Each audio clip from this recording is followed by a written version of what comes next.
This is Brian Brooks, Senior, working on Evan Brooks' Eagle Scout project with the Boy Scouts of America for Troop 241. We're here with James Seibert, Seibert, yeah. James Seibert, interviewing him for the Veterans History Project for the Library of Congress.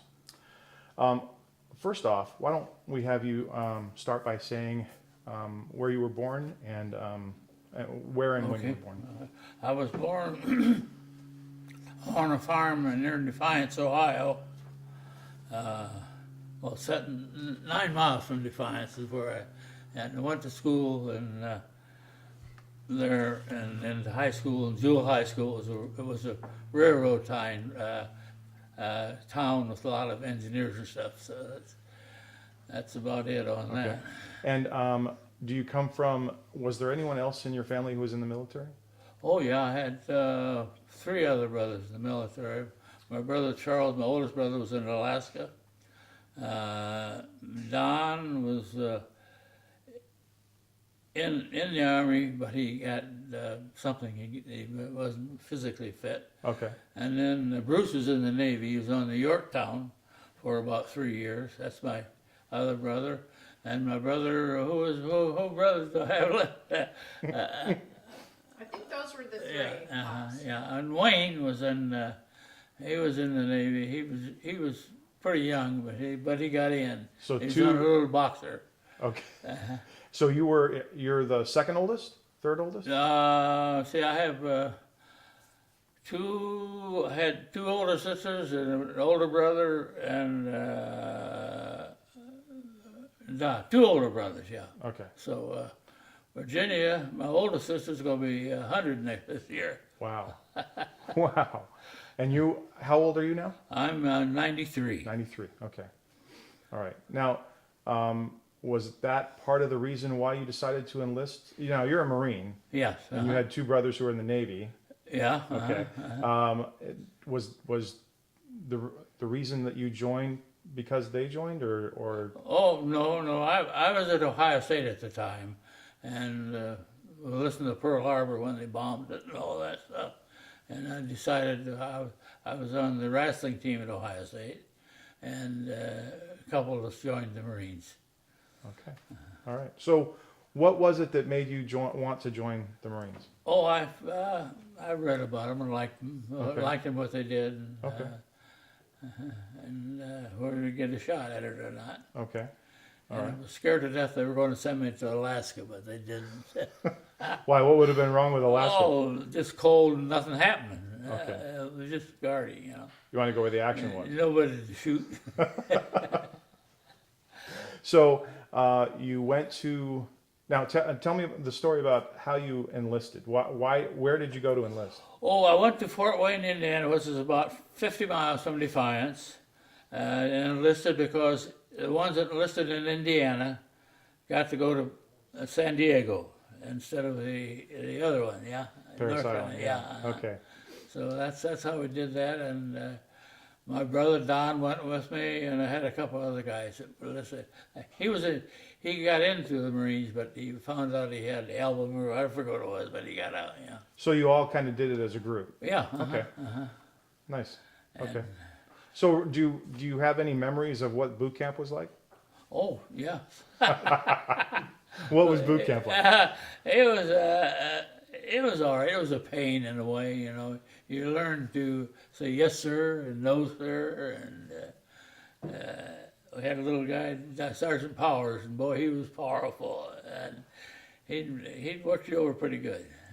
And you were there for how long? Boot camp was about, I think it was about, I don't know, a few months, couple Okay. months, yeah. All right. And we were get there just when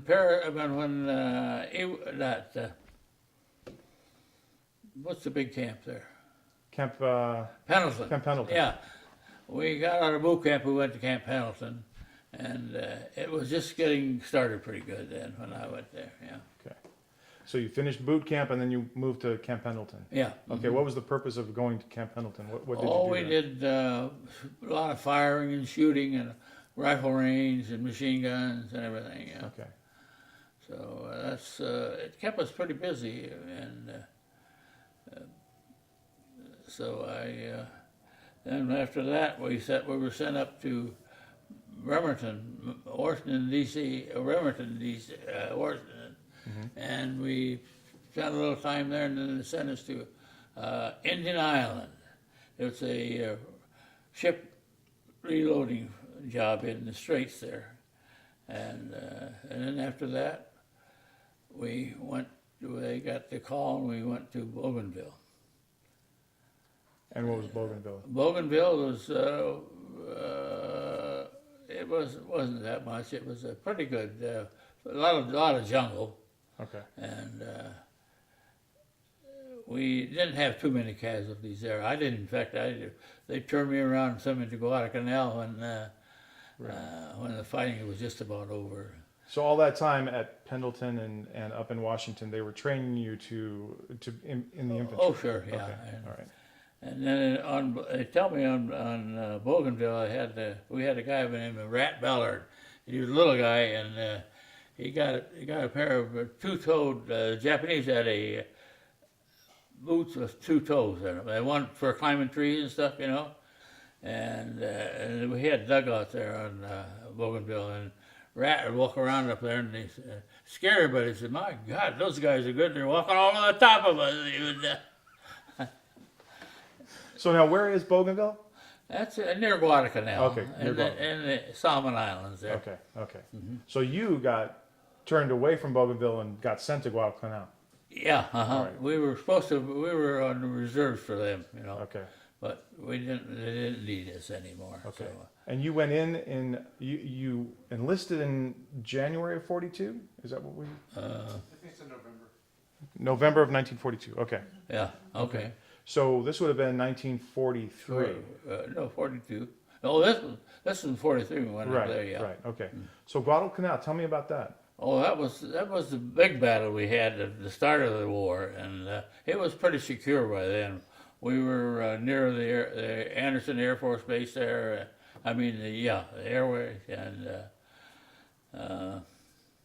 so all we did is run around and train and get everything, and then we went after we were trained. We went in the reserves for Saipan. We were on a LSD for a month. An LSD? That's a big. That's a ship they call the tanks in and everything. See, and we slept on top, and had the potties to go over to the water and everything. And we were there a month. We thought we'd never get out of there. Before Saipan was over. That's the one where all the natives and everything jumped over the cliffs and committed suicide. Oh, wow. And that was just about 30 miles from Guam. Okay. So then, So let's yeah. back up just a touch. What was a typical day training? What was that like? you'd take, we do a lot of walking and trapping, and then firing machine guns and rifles, and pretend you were going to get somebody. So a lot of drills, a lot of Oh, practice. mostly drilling, yeah. And they had grass there to get down in, and it was hot, man. It was about that high, It was. And you'd have to practice in that grass. Oh yeah. Okay. And you had to. Now, as far as a shooter, how were you doing? Were you pretty? I was an expert rifleman. Okay. Of course, I was raised on a farm, Right. and we were shooting when I was 5 or 6 years old. It was. What kind of rifle did you shoot? Our rifle was a 22. Okay. Uh, In the Army? the 30 calibers on the M1s. The M1 just came out when I got in there. Before that it was the old The Springfield. bolt action? Yeah. Okay. Yeah. So you got to try out you Yeah, were one of the first ones to use the we M1. got some of the first new ones. Yeah. Okay. Oh, that must have been nice. Yeah. It Not was- to have the bolt action anymore. Yeah. Just pull the trigger. It was, So did you enjoy that? Was that oh yeah, I enjoyed it all. Yeah. okay? So you're at Guadalcanal. Tell me a little bit about that. Now, first off, educate us a little bit. Why were we at Guadalcanal? Why did we need Guadalcanal? Well, we took Guadalcanal. That was the first island we took, and it was they had a and on down Rabaul, they had airplanes that come by and bomb, and these guys that got us was we called him Piss Call Charlie. He came about 2 in the morning, and on Guadalcanal you dig your foxhole right beside your tent, and when you hear him coming in, you just roll over into the foxhole, and interrupt your sleep a little bit. And scared the mosquitoes. So was that, when you landed on Guadalcanal, what was the first thing you did? Well, we didn't. Fighting was over then. Okay, all right. So, but we went to put up tents and all the stuff that you do. And you had to dig your own foxhole? Oh, sure. Okay, all right. So you got pretty good at digging, I'm Oh, sure. I was a good digger, yeah. Wanted to make sure you were nice and secure. Yeah, and Okay. And I had it. I was born on a farm, and we didn't have electricity or anything, and I was used to that stuff. Most of the guys would say, "Oh God." Yeah, oh yeah, yeah. So after Guadalcanal, so the fighting had, Guadalcanal, Pretty much yeah. My first one was we went in the reserve to Saipan, okay, and that's when we were on the LST. okay. What was that like? Oh, that was a pain. You sleep on deck and do everything over the side. No showers and all that stuff. Wow. Yeah. And the LSD was, It was a landing boat. Okay. They ride it up to the beach and take out the tanks and stuff. Yeah, so With us in them. the front end opened up Yeah, yeah. and you drove the tanks out. Okay. And they rode like a bathtub too. There. How long were you on that before you actually landed at site? We were a little over a month. Really? Oh yeah. Well, see, they thought Saipan would be over before, but we were in reserve for them. Wow. So you, okay. So tell me about Saipan, landing at Saipan. Oh, we landed. I didn't land in Saipan. Oh, I landed on Guam. oh, okay. See, Guam is about 30 miles down. Okay. We were reserved for Saipan in case they got in trouble. We were I see. going in. I see. Okay. So then you went to Guam. So Guam. you're on reserve for Saipan. You never landed on Saipan. You went to Guam. That's right. Just in case they needed you at Saipan, since that was over, you went down to Guam. Okay. Okay. So how long were you at Guam? Oh, about 6 months. Okay. But the fighting was over in about 3 or 4 months. There'd be some stray ones you shoot once in a while, but that's about it. So was Guam your first real Real action? Yes, that's Okay. right, yeah. Okay. So, and you were in the LSDs to land on Guam? Yeah, we landed on Guam and then went up the hills and stuff, and I'm trying to remember, Renault, I think, was the big city there, and So what was that like? You were on an LSD, you're getting ready to land at Guam, go into your first real battle. What was going through your mind? oh, you didn't know what to expect, but you got what you expected. They were Japanese, they were fighting against them. Guam was our possession before they took it, Okay.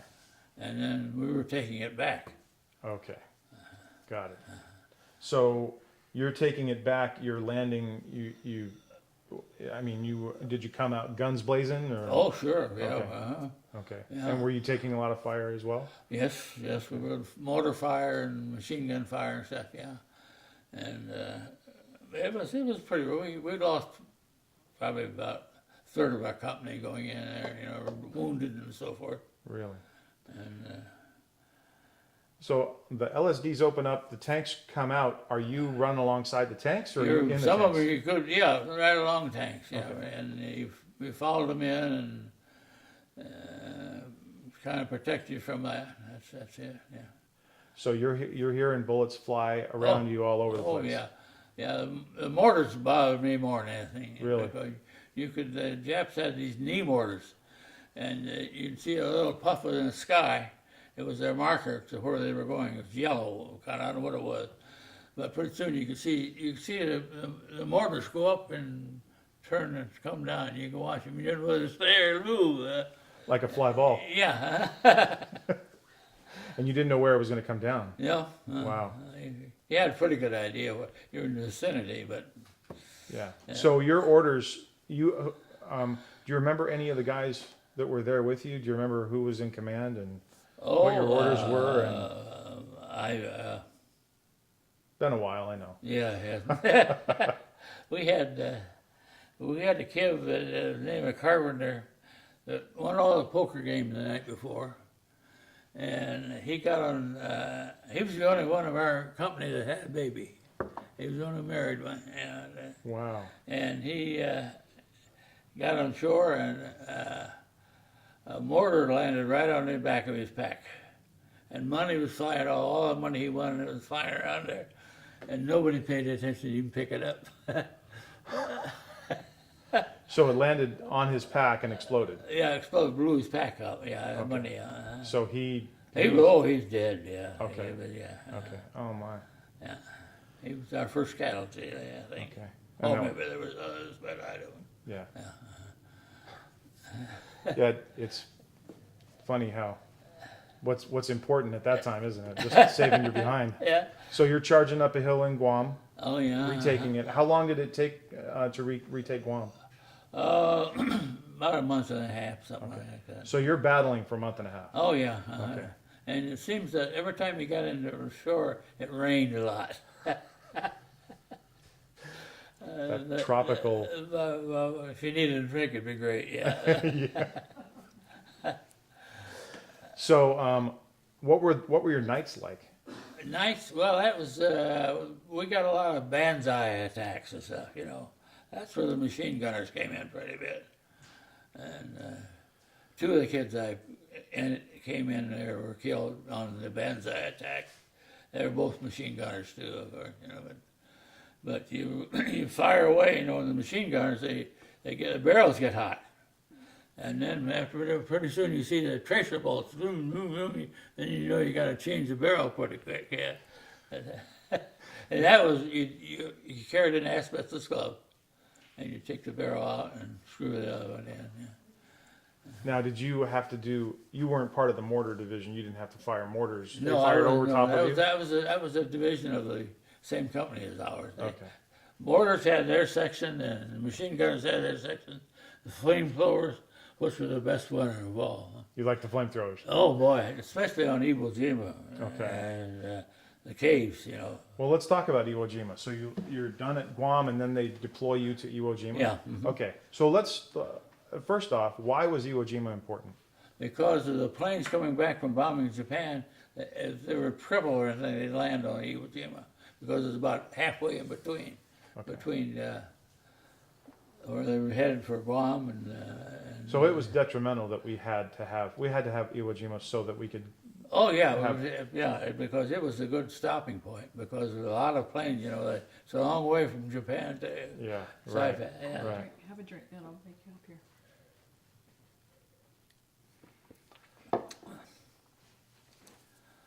Oh, So you're ordered to Iwo Jima.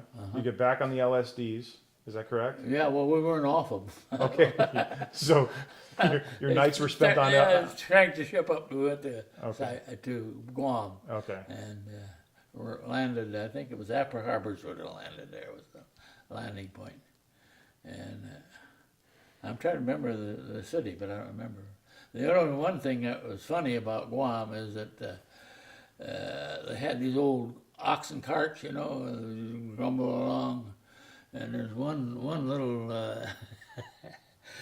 I guess he was I don't know what it was, but he had a Jersey bull and a rubber tired cart, and man, he just raced all over the island.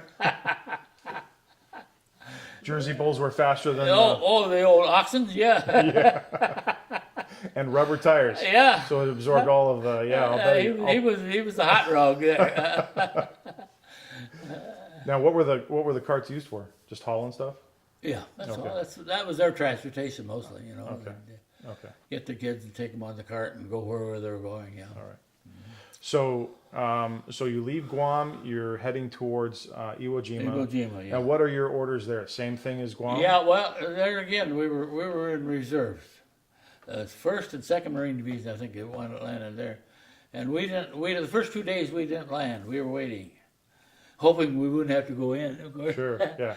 But on the third day we went in, and landed on. They were going up Mount Seibert. That was a toughie, and all the sand and all that stuff. And then we went in, and we took the first airport. And when we took the airport, the morning we took the airport, they raised the flag on Mount Seibert. Now, were you there for that? Did you see that? Oh, sure. Really? I didn't. I could see the flag going up. Okay. I didn't see the. I was down the hill, probably quite a ways from there. Yeah, but And that would have been, so first or second? that was about the third or fourth day. And you were in the 3rd Marine Division? Third Marine Division. So 1st or 2nd Marine Division would have been the ones to raise the flag? Probably, yeah. Okay. And they went up Seibert, They won Seibert, yeah. and you came in as reserve for them?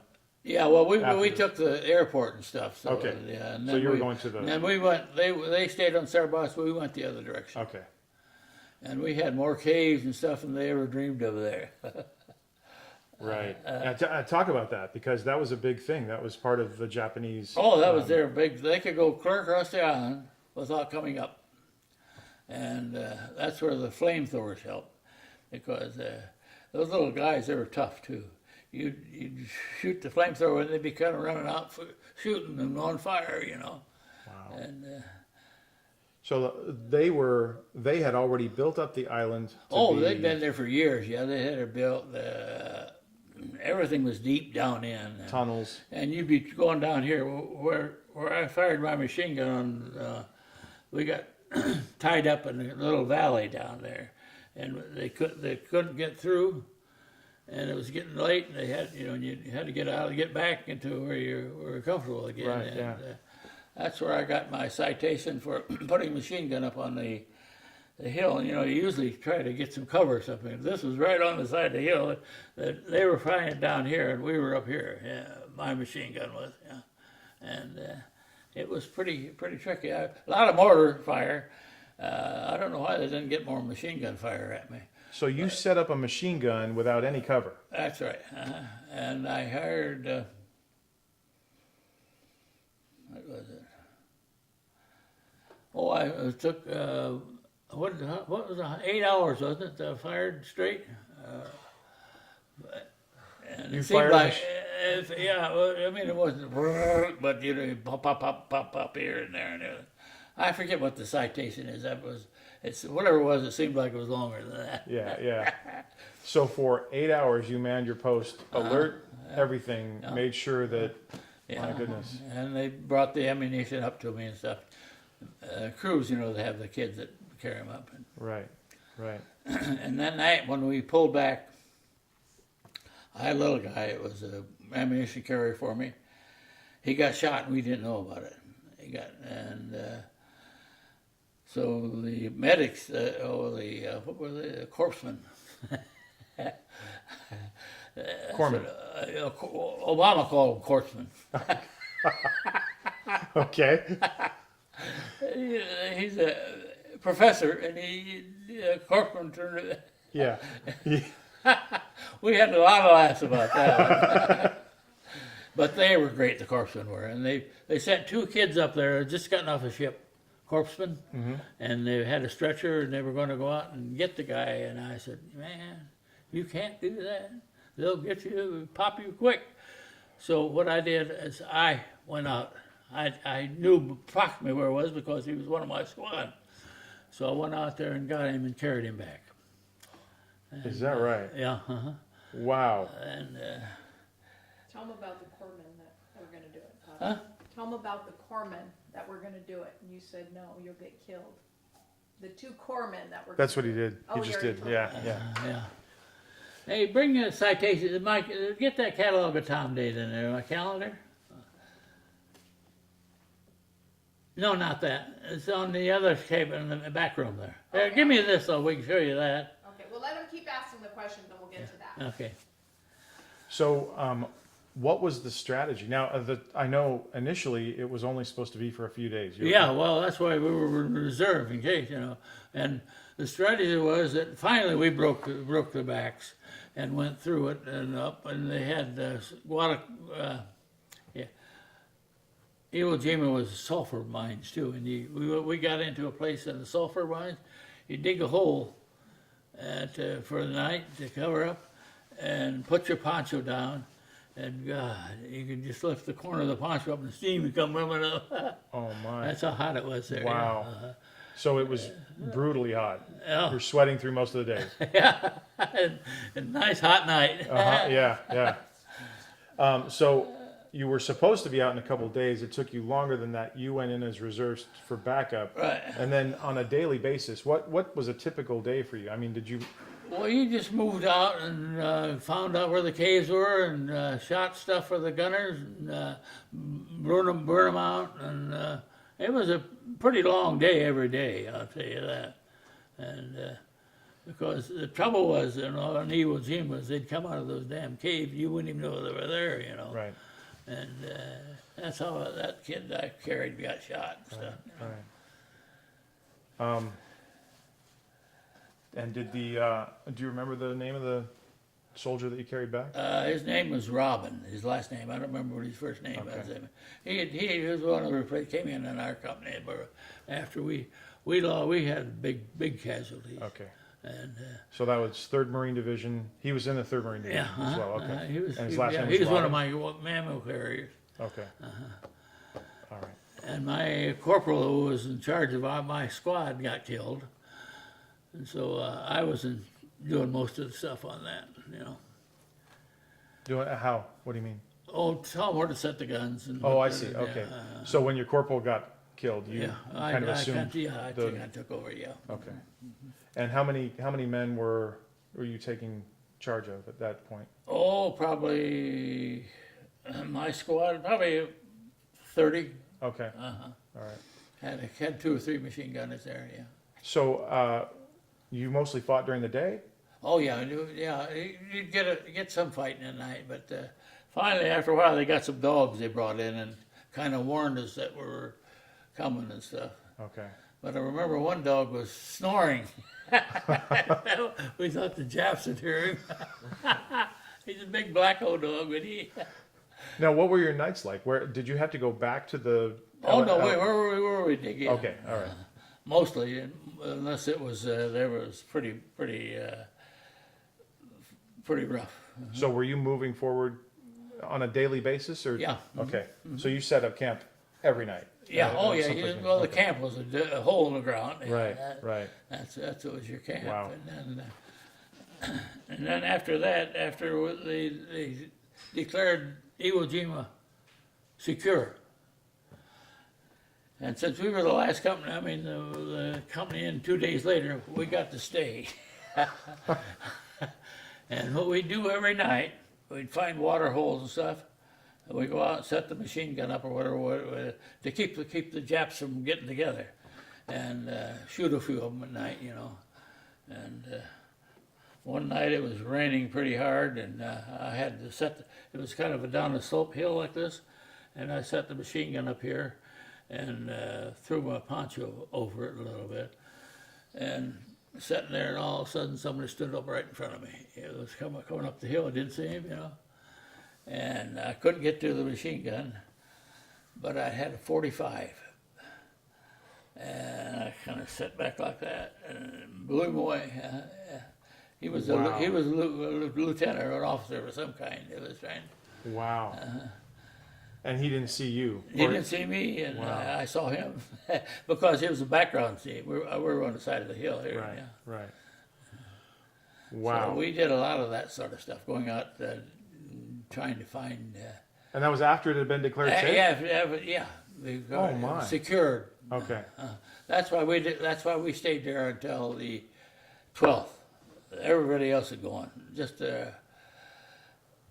And then when we got aboard ship, and on April the 12th, the ship says, "Now hear this. President Roosevelt just died today." That's why I remembered that. He died on the 12th of April. On the day you left Guam. The Or day on we the left day you Guam, left Iwo after we Jima. left Iwo Jima. Yeah. Wow. That's amazing. Now, Was there no air support from Japan for on the Oh, Japanese no, side? not too much. We had too much plane. We kept shooting them down before they got that far, you know. I see. Okay. And we had aircrafts around, you know, the big ships that carried the planes. Right. Right. And they couldn't get through very much. But we sure bombed the heck out of them. But it didn't seem to make any difference. And of course, Iwo Jima was all sand and gravel. You know, you dig a hole especially the beach. You dig a hole and it'll cave in right on you. You know. Yeah. So did you have to dig a hole for a foxhole every night that you Oh, sure. dug in? That's what Yeah. you meant by dug in. You Yeah, really did yeah. dig in. Wow. Okay.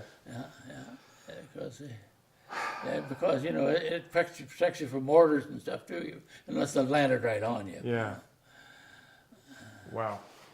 Are there any other stories you want to share about Iwo Jima before we move on? No, I don't guess so. Okay. So you were the 3rd Division was the one that took the airfield. Yeah. They had 3 little airfields, and we took them all. Oh, okay. All right. And you were the one that stayed behind to kind of clean up. Yeah, well, I'm the one that I crossed the first airfield. I went across to get Robin and carry him back because I figured if they had 2 with stretcher, they wouldn't make it. That's amazing. That is amazing. So, okay. You've now left Iwo Jima and you're heading back to. We went to Guam. You went back to Guam. Yeah. Okay. Yeah. And then after that, we were going to the Philippines to invade Japan. Okay. But they dropped. We heard there was a big bomb they dropped, and that was it. That's when Hiroshima? that's when it ended. Because Right. When they dropped that second one, Nagasaki. Yeah. Yeah. Otherwise, we'd have lost it. Yeah. Thousands of them. They were ready for us. Yeah. Were they? Yeah. And that was at the Philippines when they dropped the bomb. No, on Japan. You were in, but you were. I was in the Philippines. Okay. Yeah, we're on board ship there. Okay. We were rendezvousing there to go to Japan. Right. Right. So you were there the day the war ended. Yeah. So what was that like? Oh, it was great. We were just getting to go aboard ship to go to the Philippines, and somebody just talked about a big bomb. We didn't know what the hell they were talking about. We didn't have radio or anything all the time we were overseas. Electric Really? or refrigerator. You were just like you were second class there. So. Yeah. Yeah. But do you remember where you were when you heard that the war was over? Oh yeah, we were on Saipan. Okay. I don't know. Yeah, Guam. I was on Guam. Oh, okay. Yeah, and we were just to go to board ship to go to the Philippines, and we hadn't gotten on the ship yet. So you stayed in for another 8-9 months or so? Whenever I got out, yeah, Okay. it was so. You had to get in line to get in anything then, because everybody's getting out of there. Right, I'll Yeah. bet. Uh-huh. I went to Bainbridge, Maryland. I think is where I was discharged. Okay. All right. So you did 4 years and a couple months then? About 4 years, pretty Okay. close to it. Yeah. Okay. All right. And What was the environment like when you came back? oh, it was great. Yeah, it was great. I know one guy. He's you had your ribbons and stuff on. He said, "Come here." He says, "You know that Bronze Star medal?" And he says, "You shouldn't be wearing that." Yeah, he thought I was a dressed up guy. You know? He didn't think you were legit. Yeah, he was being nice to me. Yeah. But you got a warm reception from. Oh, yes, we sure did. Yeah. Yes, yeah. All the old neighbor came in and give me a drink, and all that stuff. Yeah, That's great. It was very nice, and I enjoyed every minute of it. Yeah. Now, when you went in, you weren't married at that point. No. Okay. So did you meet your wife after the war? Oh, about 5 years later. Oh, yeah. okay. I was. All right. I guess it was that was the best, something like that. Yeah. Anyway, yeah. Okay. And when you came back, you were in Virginia, you said? No, it was in Ohio. Ohio. Okay. Oh yeah. And but when you were discharged, you were in Oh, Bainbridge, Maryland. Maryland. Okay. They went up there, they checked you out and everything, and then send you back on the train. Okay. And then so you went home. Yeah. You went back to the farm. When I joined the Marines, it was 3 years before I got home. I never got back. Yeah. Because, Really? Yeah. I never got when we were up in Indiana, broke my tailbone. We were jumping off of cliffs and down to the beach, and when I got to the edge, the cliff gave way. And I landed on my tailbone. Ouch. Yeah. So how long were you laid up for that? Oh, about 3 months, yeah. Wow. And where was that? That was in India. That's up there. I forget the name of the town. Port Angeles, I think. Washington. State of Washington. Yeah. That was before you left then. Yeah. Oh, okay. All right. Yeah. So you hadn't seen your family for 3.5 years. Yeah, that's right. Yeah. Is that right? Uh-huh. Now, had you crossed the paths of your brothers at all since they were in the? No. So you didn't even know how. My they were brother doing? Bruce was on the Yorktown. He tried to get us. I'd gone at the time. He got to go on. So. So did you do mostly correspondence with letters and? Oh yeah, Okay. yeah. They read all the letters and everything you wrote. They checked everything out. Oh, And okay. we had some kind of an email, electric letter that they would transfer your letter to that and ship it on. Yeah. Wow. Ahead of its time. So the captains knew all about you. So you were still able to keep in contact with them through letters, but that's all. You Oh, haven't that's seen all, any- yeah. And your brothers as well. You weren't able to see your brothers No. until you got back as well. None of My them. goodness. Wow, that must have been some family reunion. Oh, it was a great one. Yeah. Sharing a lot of stories with them. And now, do you keep in touch with anybody that you served with? No, I don't. Okay. I should have, but I Yeah. just didn't get around to it. And, been a long I'm time. sorry now that I did. Like I was in Flint, Michigan. That's where Dwayne, my corporal, was from. Okay. And I should have gone to see his folks, but I didn't. You know. It's, That was the one that died, right? The one you rescued? yeah. No. This was my squad leader. Oh, okay. And then tell them about the guy you joined with, that you never saw him, and then he called you right before he died. Oh, Roger Simmons. Yeah. That's Oh, good yeah. stuff. Yeah, he and I we both went to Ohio State, Okay. and then he called. I sent him a Christmas card, and he called. He was from Iron Mountain, someplace down in Georgia or something, and he said, "I'm glad you're still around." And shortly after that, he died. Yeah. And when was this? Oh, this was about 20 years ago. Okay. Yeah. Wow. That's neat. But he's the one you joined with. Yeah. Yeah. You went and signed up with him and your brothers? Yeah, Oh. I didn't. My one brother is the only one I signed. Okay. My brother Don, and Roger Simmons and Al Werderman and a couple other guys. Okay. All right. So when you got back, was it difficult to assimilate back to anything, or you just? Oh, I Hit the tried farm to go. and you were fine. Yeah, I tried to go back to school, but I couldn't do it. I couldn't concentrate on it. And I wanted to make some money and all that crap, and so I never finished college. So what did you do? Oh, started out as a Fuller Brush man. Oh, really? Yeah, I had a squad and we'd go around and it was a good money maker. Yeah, but it was a lot of work, boy. Yeah. You got to knock on doors. That's something else. Yeah. And how long did you do that? Oh, a year and a half or two. Okay. Yeah. What were you doing as an occupation when you met your wife? When what? When you met your wife? Oh, I was. Who was I about to tell you I was doing? I was. You were working for Fuller Brush, but then remember you went to Texas. Yeah. And you were going to go to California. You were heading back to California. Yeah. Ah. Yeah.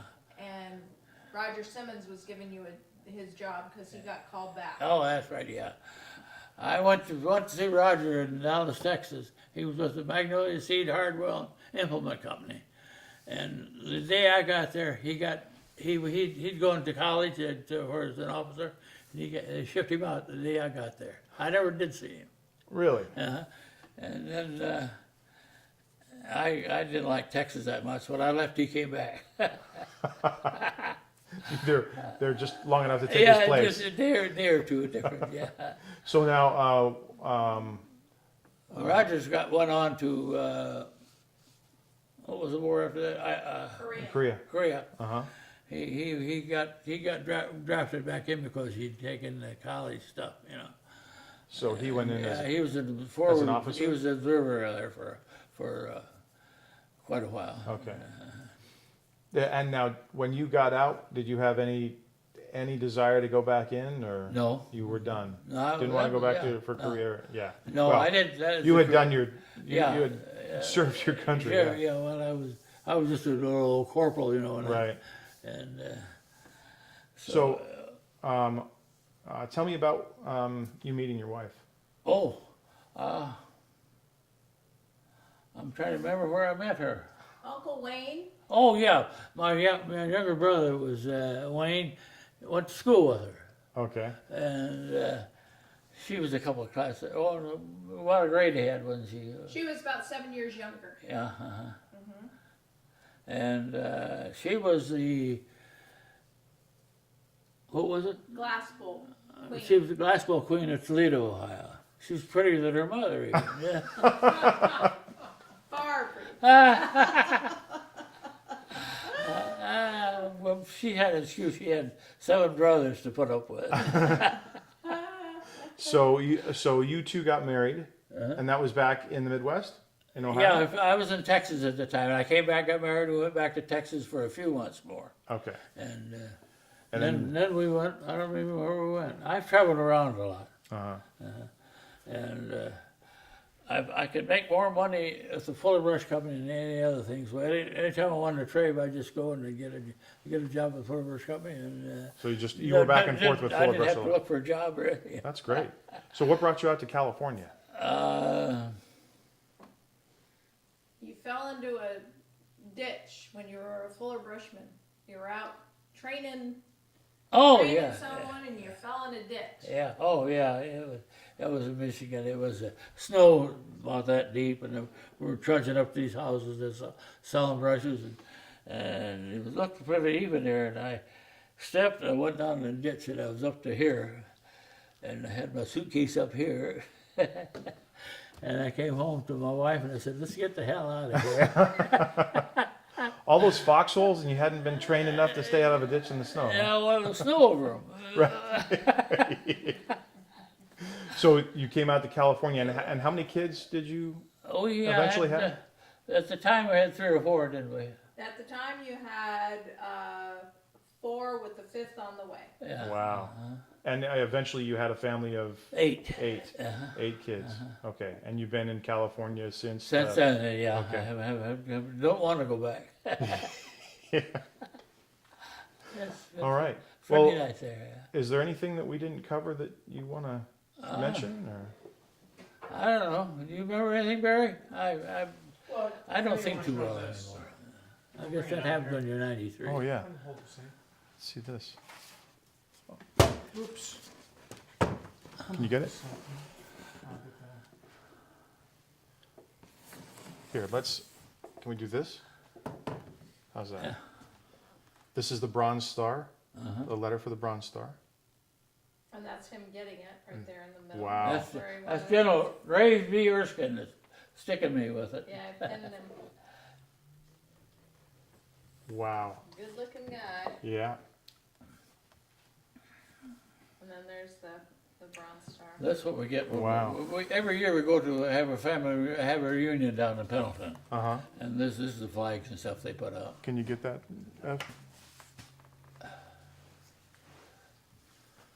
And you got the Bronze Star for? For